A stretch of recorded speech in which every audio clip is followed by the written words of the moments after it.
بسم اللہ الرحمن الرحیم۔ السلام علیکم ورحمۃ اللہ وبرکاتہ۔ قرآن پاک میں پارہ نمبر 2 آیت نمبر 155 میں اللہ تعالیٰ نے ارشاد فرمایا، وَلَا نَبْلُوَنَّكُمْ بِشَيْءٍ مِّنَ الْخَوْفِ وَالْجُوعِ وَنَقْصٍ مِّنَ الْأَمْوَالِ وَالْأَنفُسِ وَالثَّمَرَاتِ وَبَشِّرِ الصَّابِرِينَ۔ ترجمہ کنز العرفان، اور ہم ضرور تمہیں کچھ ڈر اور بھوک سے اور کچھ مالوں اور جانوں اور پھلوں کی کمی سے آزمائیں گے، اور صبر کرنے والوں کو خوشخبری سنا دو۔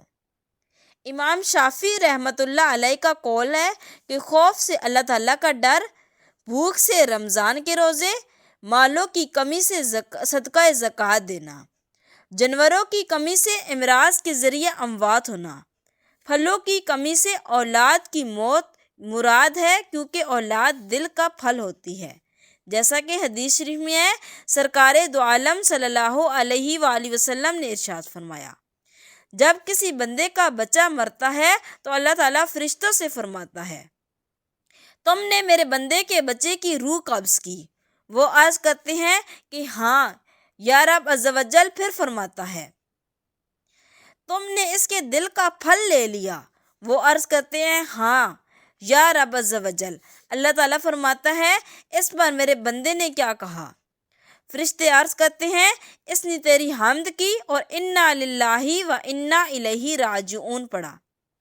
اللہ تعالیٰ فرماتا ہے، اس کے لیے جنت میں مکان بناؤ اور اس کا نام بیت الحمد رکھو۔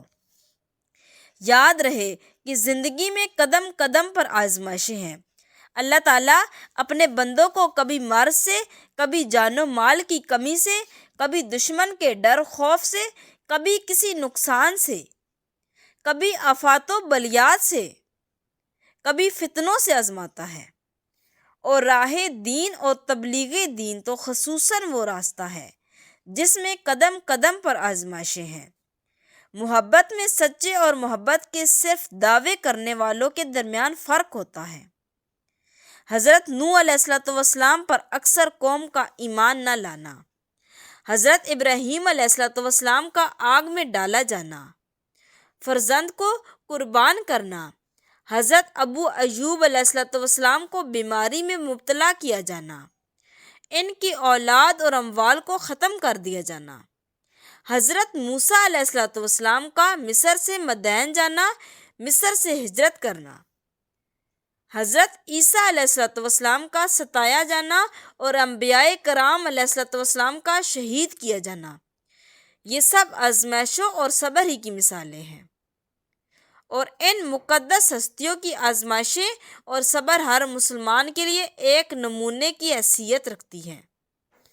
لہٰذا ہر مسلمان کو چاہیے کہ اسے جب بھی کوئی مصیبت آئے اور وہ کسی تکلیف یا اذیت میں مبتلا ہو تو صبر کرے اور اللہ تعالیٰ کی رضا پر راضی رہے اور بے صبری کا مظاہرہ نہ کرے۔ مفتی امجد علی اعظمہ رحمۃ اللہ علیہ فرماتے ہیں، بہت موٹی سی بات ہے جو ہر شخص جانتا ہے کہ کوئی کتنا ہی غافل ہو، مگر جب اسے کوئی تکلیف پہنچتی ہے یا وہ کسی مصیبت اور مرض میں مبتلا ہوتا ہے تو کس قدر خدا کو یاد کرتا ہے اور توبہ استغفار کرتا ہے۔ اور یہ تو بڑے رتبوں والوں کی شان ہے کہ وہ تکلیف کا بھی اسی طرح استقبال کرتے ہیں جیسے راحت کا استقبال کرتے ہیں۔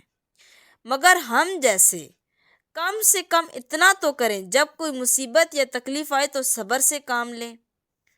اور احادیث میں مسلمانوں پر مصیبت آنے کا جو ثواب بیان کیا گیا ہے، ان میں سے چند احادیث یہ ہیں۔ چنانچہ حضرت ابو ہریرہ رضی اللہ عنہ سے روایت ہے، رسول اکرم صلی اللہ علیہ وآلہ وسلم نے ارشاد فرمایا، اللہ تعالیٰ جس کے ساتھ بھلائی کا ارادہ فرماتا ہے تو اسے تکلیف میں مبتلا کرتا ہے۔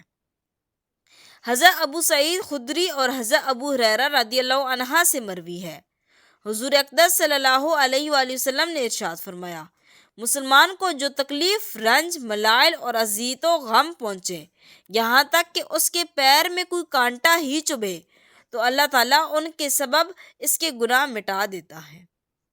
حضرت ابو ہریرہ رضی اللہ عنہ سے روایت ہے، رسول صلی اللہ علیہ وآلہ وسلم نے ارشاد فرمایا، مسلمان مرد عورت کے جان، مال اور اولاد میں ہمیشہ مصیبت رہتی ہے، یہاں تک کہ وہ اللہ تعالیٰ سے اس حال میں ملتا ہے کہ اس پر کوئی گناہ نہیں ہوتا۔ حضرت جابر رضی اللہ عنہ سے روایت ہے، حضور پر نور صلی اللہ علیہ وآلہ وسلم نے ارشاد فرمایا، قیامت کے دن جب مصیبت زدہ لوگوں کو ثواب دیا جائے گا تو آرام و سکون والے تمنا کریں گے کہ کاش دنیا میں ان کی کھالیں کینچیوں سے کاٹ دی گئی ہوتی۔ اور ایک اور جگہ ارشاد فرمایا، الذین اذا اصابتہم مصیبۃ قالوا انا للہ و انا الیہ راجعون۔ ترجمہ کنز العرفان، وہ لوگ کہ جب ان پر کوئی مصیبت آتی ہے تو کہتے ہیں ہم اللہ ہی کے ہیں اور ہم اسی کی طرف لوٹنے والے ہیں۔ اس سے پہلی آیت میں مصیبتوں پر صبر کرنے والوں کو جنت کی بشارت دی گئی، اور اس آیت میں یہ بتایا گیا کہ صبر کرنے والے وہ لوگ ہیں کہ جب ان پر کوئی مصیبت آتی ہے تو کہتے ہیں ہم اللہ تعالیٰ ہی کے بندے ہیں اور وہ ہمارے ساتھ جو چاہے کرے، اور آخرت میں ہمیں اسی ہی کی طرف لوٹ کر جانا ہے۔ احادیث میں مصیبت کے وقت انا للہ و انا الیہ راجعون پڑھنے کے بہت فضائل بیان کیے گئے ہیں۔ ان میں سے 5 فضائل یہ ہیں۔